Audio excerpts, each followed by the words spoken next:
Hello student, एक बार फिर से ऑर्गेनिक केमिस्ट्री में आप सभी का स्वागत है। और आज हम क्लास 12th में सबसे ज़्यादा पेपर में आने वाले क्वेश्चन को समझेंगे, जो रिएक्शन है उनको समझेंगे।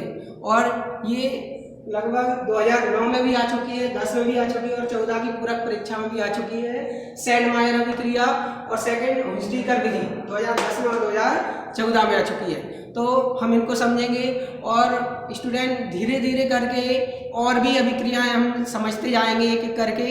ओके, तो बने रहिए सिग्मा कोचिंग क्लासेस के चैनल पर। तो सबसे पहले समझते हैं सेंडमायर अभिक्रिया।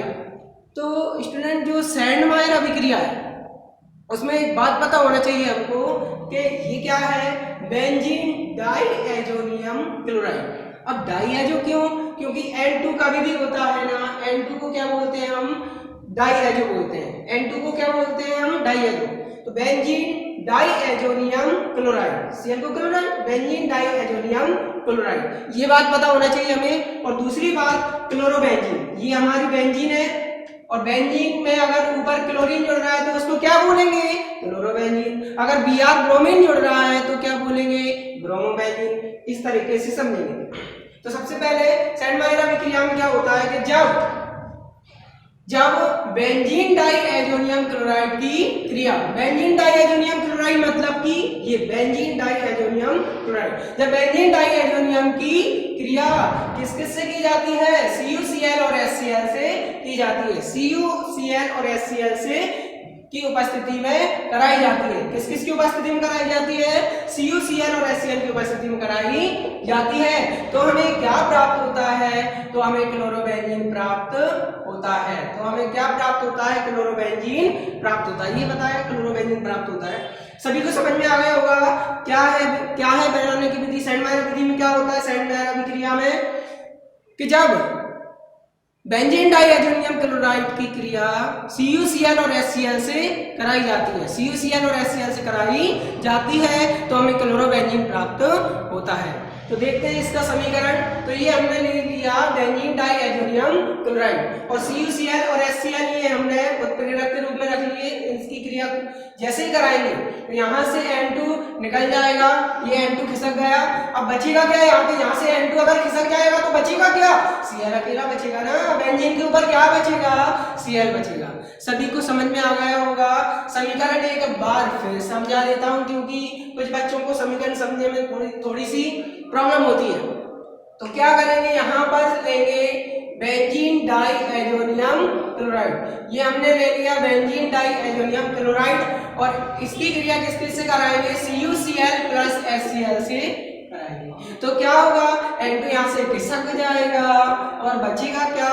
ये बेंजीन के ऊपर Cl यानी कि क्लोरोबेंजीन बचेगा।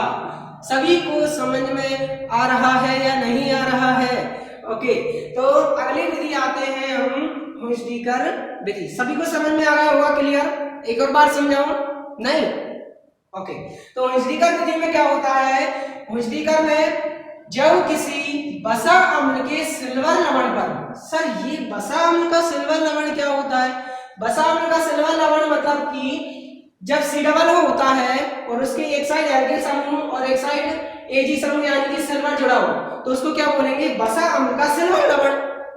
अगर यहाँ पे कोई और जुड़ा होता है, जैसे कि मान लो आयरन जुड़ा होता है तो बसा अम्ल का आयरन लवण, अगर कॉपर जुड़ा होता है तो बसा अम्ल का कॉपर लवण। उसी तरह बसा अम्ल का कौन सा लवण? C को बसा बोलते हैं ना। C के साथ Ag जुड़ रहा है यानी कि क्या बोलेंगे? बसा अम्ल का सिल्वर लवण। ओके, अब यहाँ पे आते हैं कि एक बात और मैं बता दूं आपको कि R को क्या बोलते हैं? R को हम बोलते हैं एल्किल। R को क्या बोलते हैं? एल्किल। ये बात याद रखना। R की जगह पर ऑर्गेनिक केमिस्ट्री में हम क्या क्या रख सकते हैं? जैसे CH3 रख सकते हैं, C2H5 रख सकते हैं, methyl, ethyl, propyl, butyl, pentyl, hexyl, जी पढ़े होंगे आपने। इस तरह से हम R की जगह पर रख सकते हैं। ओके, तो समझते हैं जब किसी बसा अम्ल के सिल्वर लवण पर, बसा अम्ल का सिल्वर लवण यानी कि ये बसा अम्ल का सिल्वर लवण, बसा अम्ल का कौन सा लवण? बसा अम्ल का सिल्वर लवण। बसा अम्ल के सिल्वर लवण पर ब्रोमीन या क्लोरीन की क्रिया कराई जाती है। किस किस की? किसकी नहीं, या तो ब्रोमीन की या फिर क्लोरीन की। ब्रोमीन या क्लोरीन की क्रिया कराई जाती है तो हमें क्या प्राप्त होता है, तो हमें एल्किल ब्रोमाइड या एल्किल क्लोराइड प्राप्त होता है। इसी अभिक्रिया को हम औषधीकर विधि कहते हैं या औषधीकर अभिक्रिया कहते हैं। सभी को समझ में आ रहा है या नहीं आ रहा है? ओके, तो इसका समीकरण समझते हैं। समीकरण में क्या है कि RCOOAg प्लस Br2। अब देखो क्या होगा कि जो C डबल, कभी भी ध्यान रखना, C डबल मतलब ये बसा में होता है ना, हमेशा CO2 निकालता है, यानी कि बीच में से क्या निकल जाएगा, CO2 निकल जाएगा, CO2 बाहर निकल गया। ओके, तो इसमें अब CO2 निकल गया, CO2 निकल जाएगा, बचेगा क्या? देखो Ag धनायन होता है, पता होगा सभी को, और Br क्या होता है? ऋणायन। तो Ag Br को लेकर चला जाएगा, धनायन ऋणायन जुड़ जाते हैं, तो AgBr क्या हो गया? जुड़ गया, AgBr हो गया। अब क्या होगा? अब यहाँ पे ध्यान से देखना कि बचा क्या, C डबल हो गया, Ag गया और एक Br चला गया, तो बचेगा क्या? R बचेगा और Br बचेगा, RBr, यानी कि क्या हो गया? Alkyl bromide. यहाँ बताया था आपको, R को क्या बोलते हैं? एल्किल, और Br को क्या बोलेंगे? ब्रोमाइड। एल्किल ब्रोमाइड प्राप्त होता है। सभी को समझ में आ गया होगा। क्या बोलेंगे इस अभिक्रिया में कि जब वसा अम्ल के सल्फर लवण पर क्लोरीन, ब्रोमीन या क्लोरीन की क्रिया कराई जाती है तो हमें क्या प्राप्त होता है? एल्किल ब्रोमाइड या एल्किल क्लोराइड प्राप्त होता है। एक और बार समीकरण समझ लेते हैं, क्या है? RCOOAg सल्फर लवण है ना, और Br2 हमने ब्रोमीन से क्रिया करा रहे हैं। इसकी क्रिया किससे करा रहे हैं? ब्रोमीन से। तो क्या होगा? सबसे पहले हम CO2 निकाल लेते हैं, बाहर फेंक देते हैं, चलो जाओ CO2। इसके बाद बचेगा क्या? Ag किसके साथ चला जाएगा? Br के साथ, यानी कि क्या हो जाएगा? AgBr। बचेगा क्या? R और Br, यानी कि एल्किल ब्रोमाइड। सभी को दोनों विधि अच्छे से समझ में आ गई होंगी, और इसी तरह से अन्य विधियों को, मोस्ट इंपॉर्टेंट विधियों को समझने के लिए देखते रहें सिग्मा कोचिंग क्लासेस। धन्यवाद।